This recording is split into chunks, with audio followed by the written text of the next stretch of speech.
Moments of pain and difficulty will be experienced in union with the Lord's cross, and his closeness will make it possible to surmount them. Those are the words of Pope Francis, bringing hope to families as they bring awareness during Pregnancy and Infant Loss Month. Founded in 2017, Wings of Mine has been quietly offering support to mothers and families who have lost a preterm baby or a baby before the age of 1.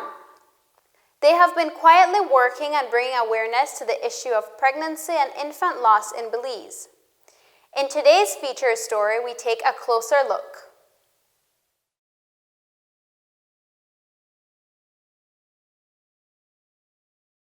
What is happening tonight is that for a second year, the women who have gotten together and have formed this organization, they have now brought significance, definition, and distinction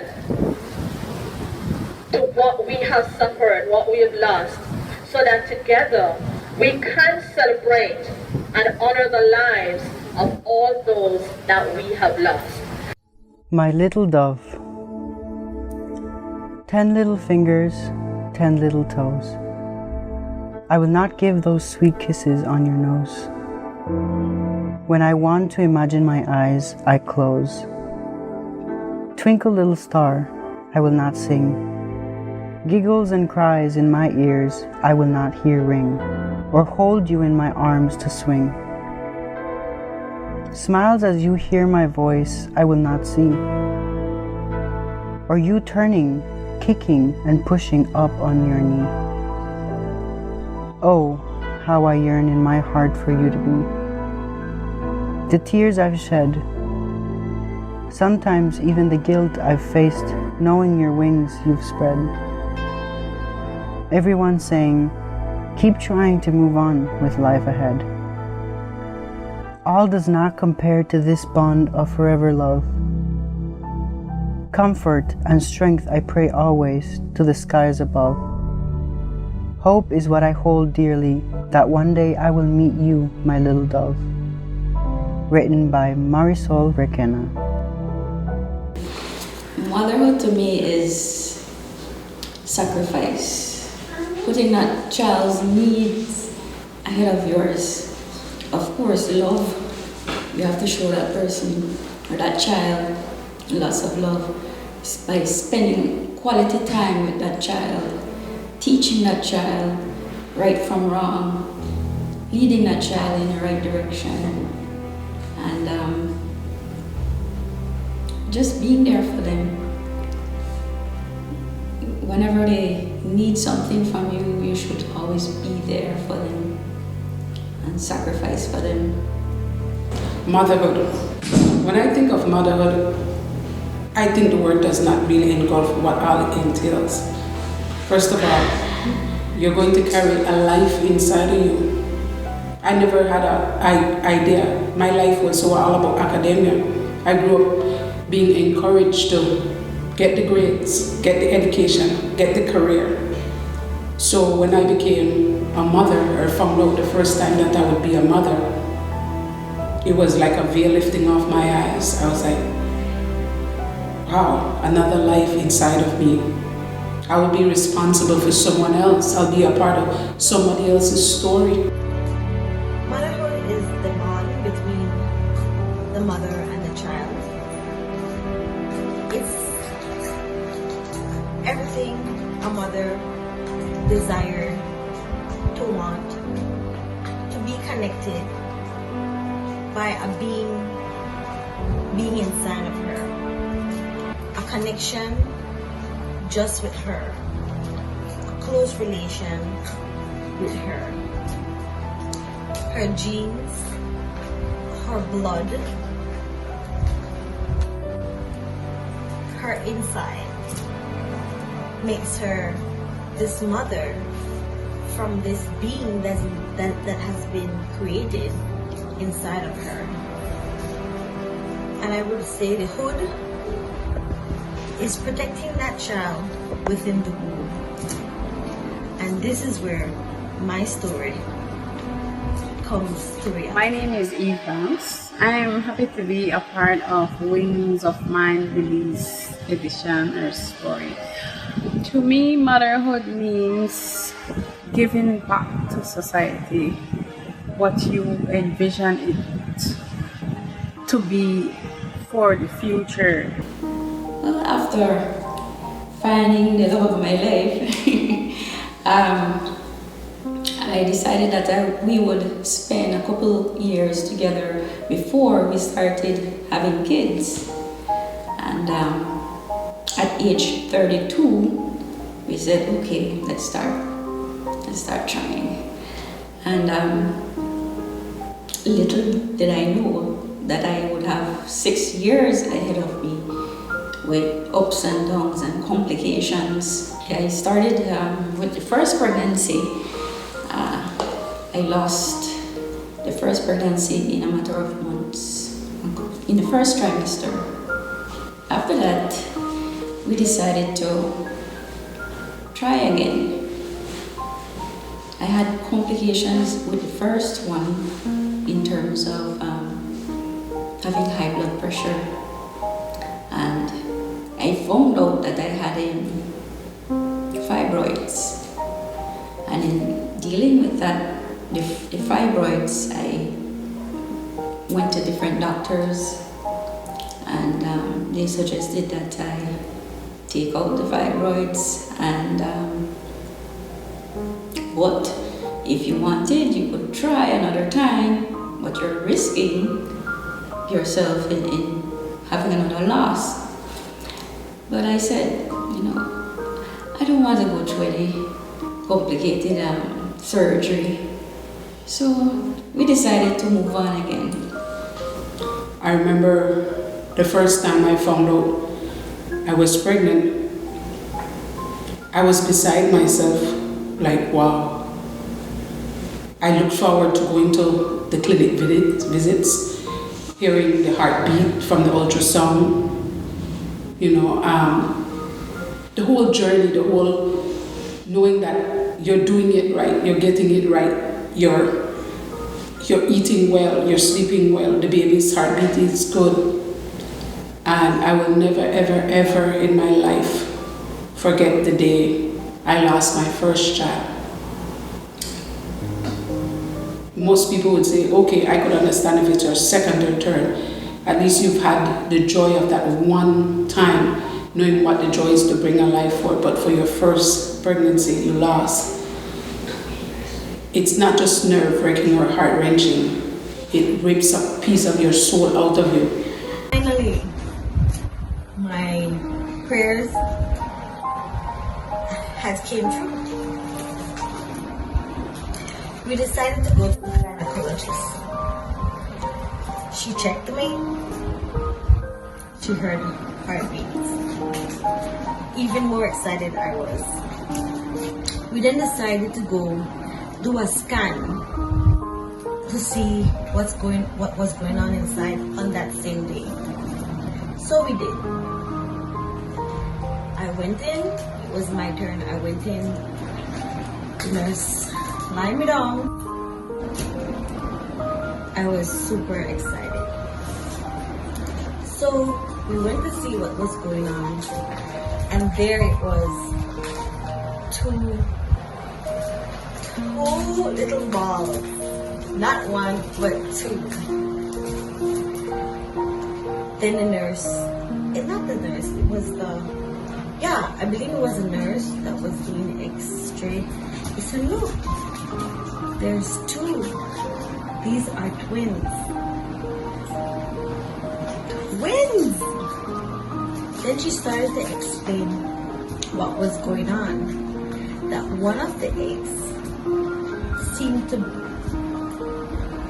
be disappearing, or I should say fading away little by little. I was shocked. At that time she mentioned to me that was the cause of the bleeding that I was constantly having. the first baby was already discarded. It was time to step out in the hallway. There was my best friend, my mom, my dad, and my boyfriend. That's where I told them the news that the first baby was gone. Later that day, we went to see the gynecologist again. She saw what was left, which was the other baby. And she gave us hope that this one, once we did the right, take the right medication, do everything that should be done to save the baby, she will be okay. So then, at least I still had some kind of hope, but I was still very sad from the first baby. For me, it was very, very challenging given the circumstances that we were in. We had a rough journey to pregnancy, and I thought that we had crossed all hurdles and that we made it to the finish line and successfully, and it was time for me to bring my bundle of joy home and continue what should have been my obligation, my task, my rightful duty as a new mom. However, it was not as I had planned. The unimaginable happened the day he closed his eyes, 21 days after birth.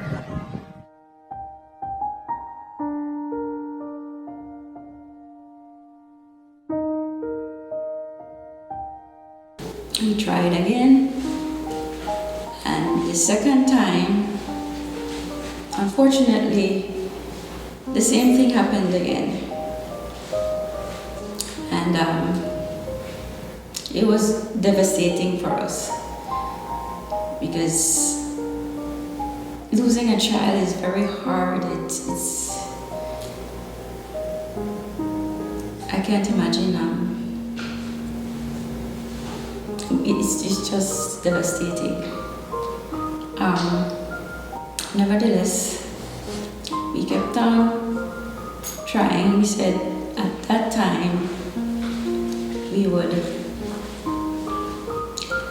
try in vitro fertilization because we kept losing the pregnancies. And that was an option that we looked at. But I said finally I decided I would try what you call a myomectomy.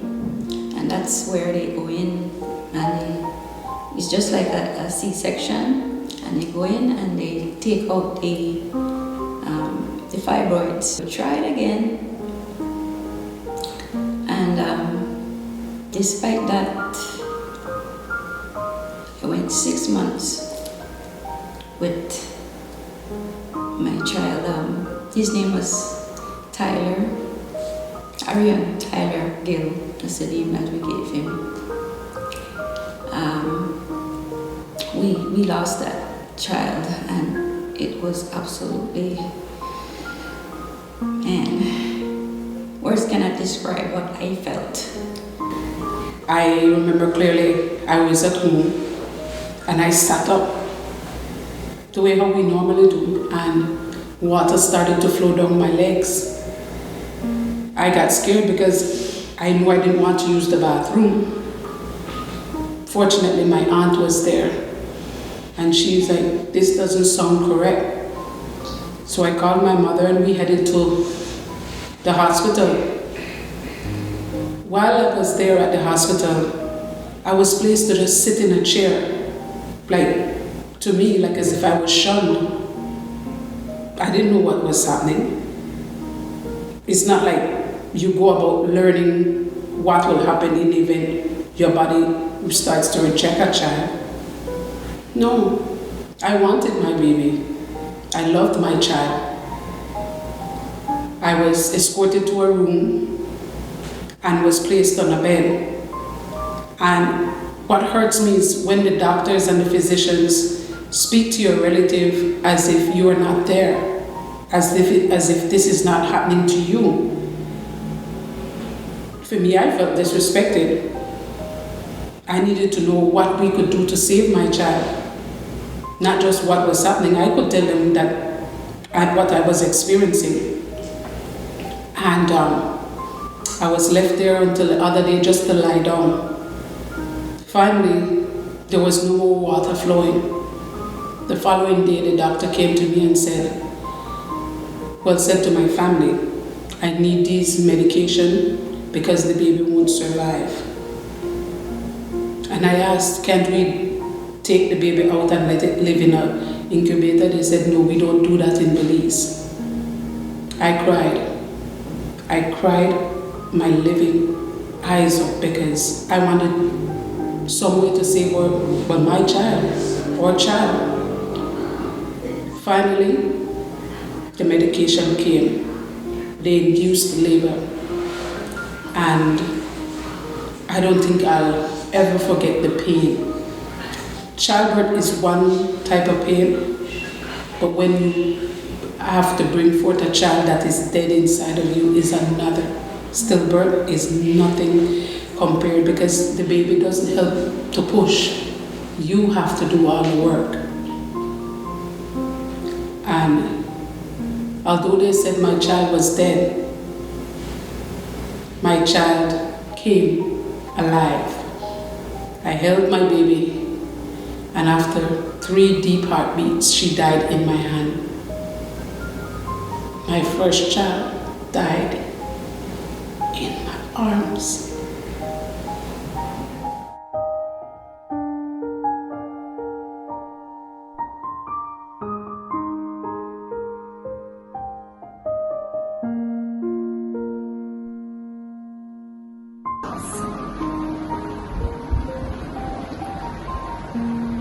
During that time, I had a lot of complications. I gained a lot of weight. My feet hurt a lot. I vomit a lot. And I had constant pain in my hands. As for sleeping in the night, it was very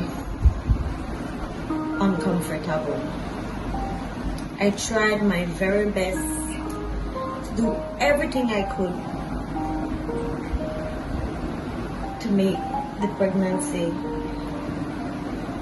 a good one. Even though I was experiencing these different the doctor would say that usual stuff that a pregnancy person would experience, I still enjoyed the pain and enjoyed every bit of that time from I heard she was still there, she still exists inside of me.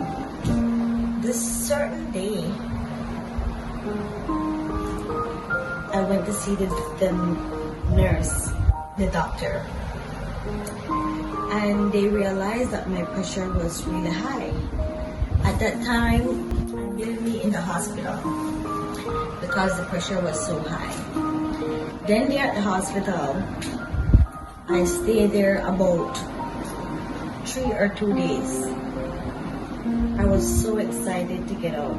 At that time while in the hospital, it was they planned for me to take the baby out, but they didn't. I was discharged and sent home the Friday evening. Being home with the family, we had a nurse that came over to check my pressure.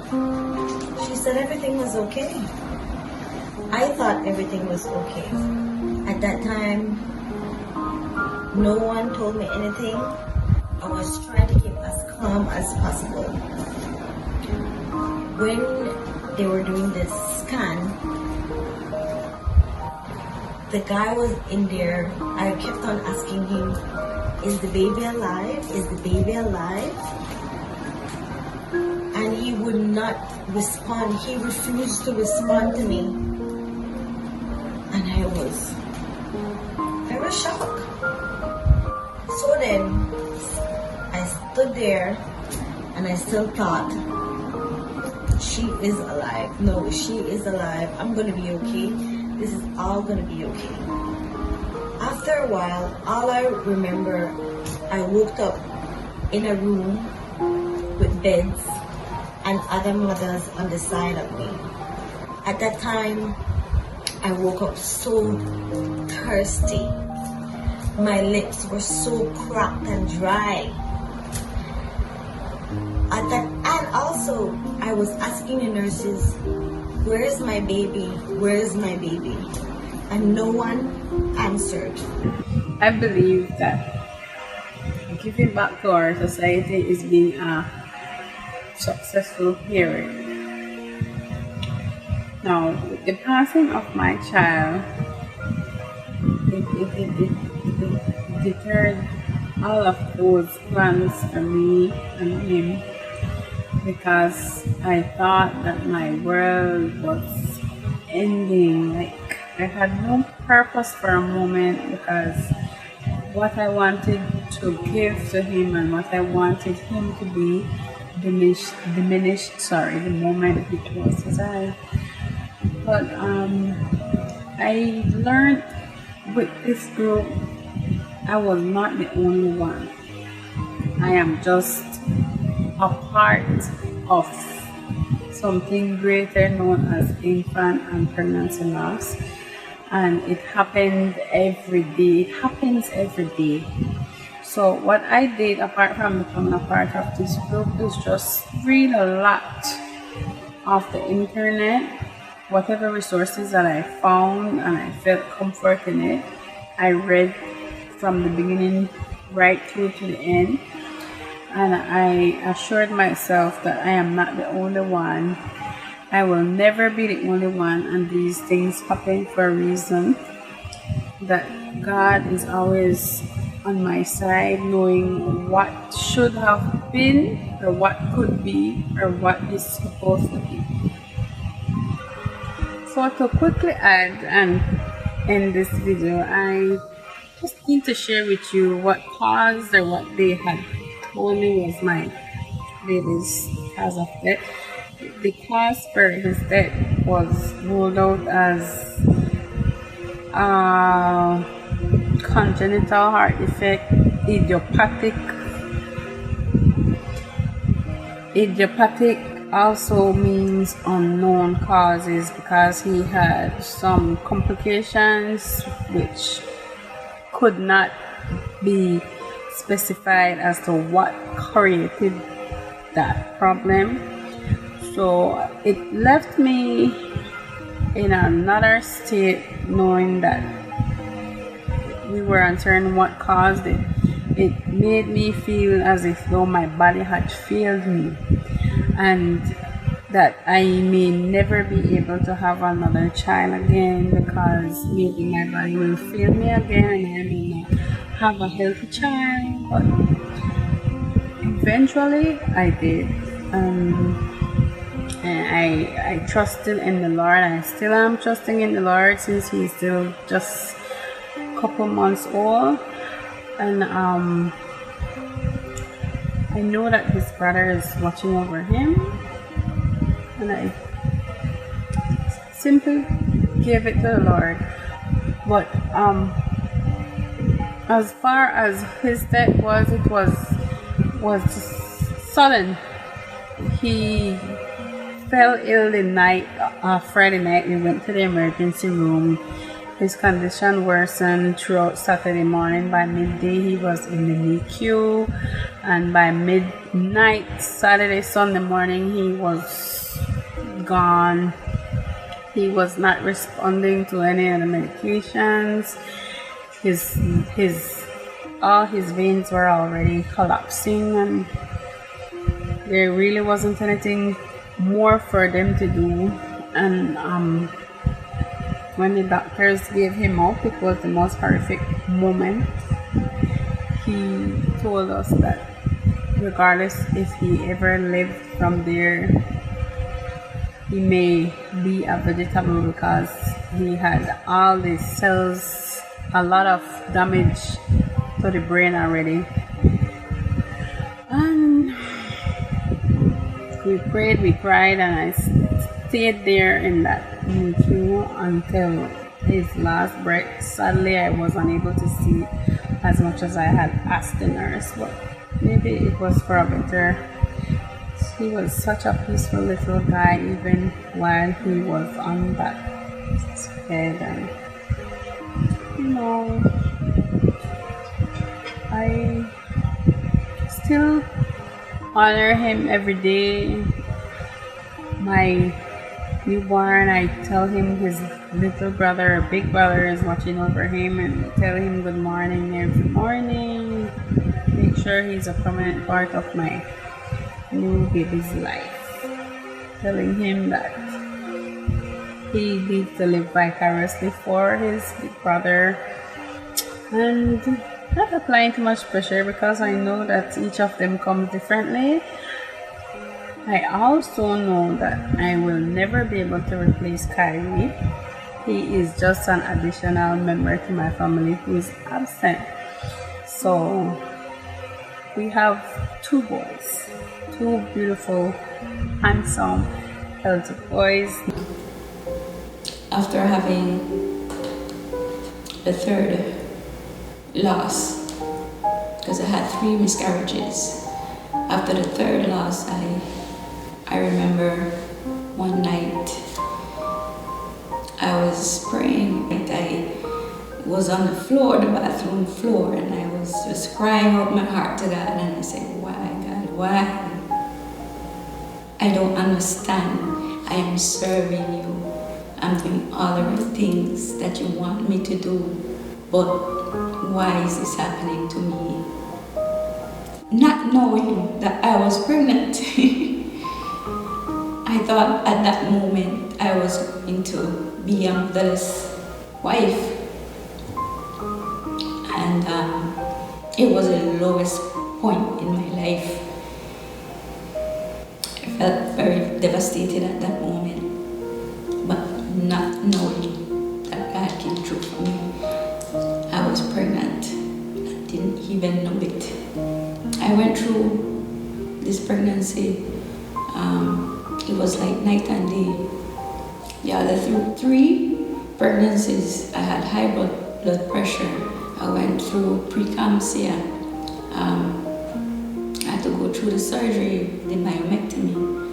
But at this point in time, with Aaron, no complications. It was like night and day.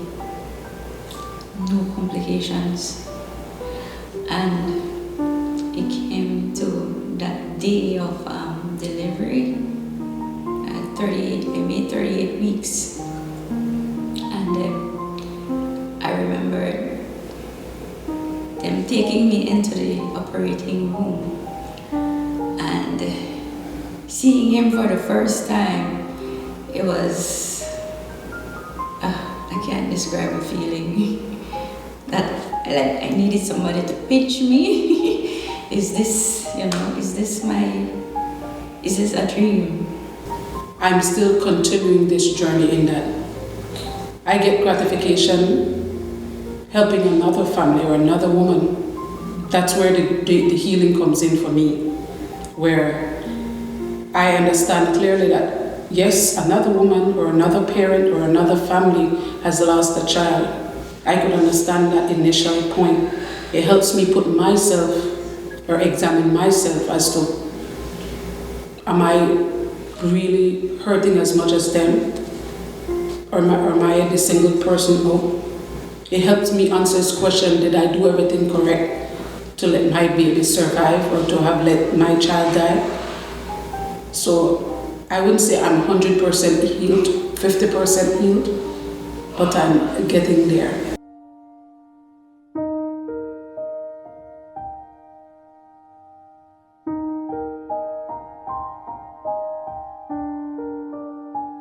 I believe it's very important to have someone to support you, someone to be there with you. And that's why we want women to know fathers to know that they're not in this alone. They have people just like them that have experience just like them. And we want to help them. If it's just to share what is the do's, what is the don'ts, preventions. If it to on a spiritual level, just to know that someone is here to just listen. It's very important for whatever lost a mother has, that she has the support. Now that I am able to have him, I want to encourage anyone who have a loss to join the group. You know, it may seem like it's not important or relevant or something that you want to share, but you never know who has the same history as yourself or share the same stories, maybe even worse. But the only thing you need to do, or you should do, is share your story. Continue speaking about it. You eventually find you are not alone and get the support that you need from everyone or anyone that you may share your story with. They will tell you, oh, I have had that in the past. Because I met some older women that told me, don't worry, you lost this one, but God will give you back for what you have lost. And they were right. They mentioned things like, I didn't lose one. I didn't carry one. I had multiple pregnancies whereby I brought that baby home, or I took that baby home and they died. And that was one of the story or testimonies that really hit me hard when I spoke to someone and she had told me that she went through it about 6 times. And I started to suck it up a little bit, and said, hope has not been lost, and it is something that you can continue. So don't give up. I believe that I went through this experience. It wasn't a good experience at the beginning, but it ended sweet. But I believe I went through this experience to show other women that there is hope. I thought at one point that I would never have kids, and now I have 2 beautiful kids. I always call them my miracle kids. Looking back now from not even having an idea or phantoming motherhood to now being a mother, the journey, I would never change it. Not change the fact that I lost 5 babies and have 2 living. And I have a number of kids that I call my own as well. Although they're not mine, I wouldn't change a single step in it except the knowing, so that I could have changed the outcome of all the babies that I lost. My kids now are the center of my life. I would leave my job, I would leave where I live, I would leave every single thing and walk away as long as I had those 2 beside me. Being a part of Wings of Mine has caused me to want to help people more, want to be a support to others.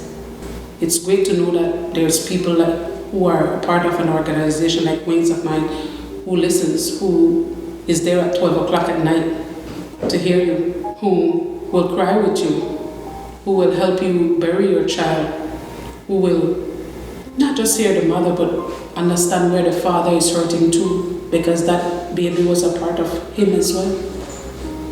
For Wings of Mine, we want families to know that they're not alone, and there is a place for them to share secretly what they've been through. Just talking about it takes time to open up. I know it does. But when you're ready, we will be here. whenever you're ready. And for Wings of Mine, why I came up with that name? Well, because for sure she, my daughter, is my wing.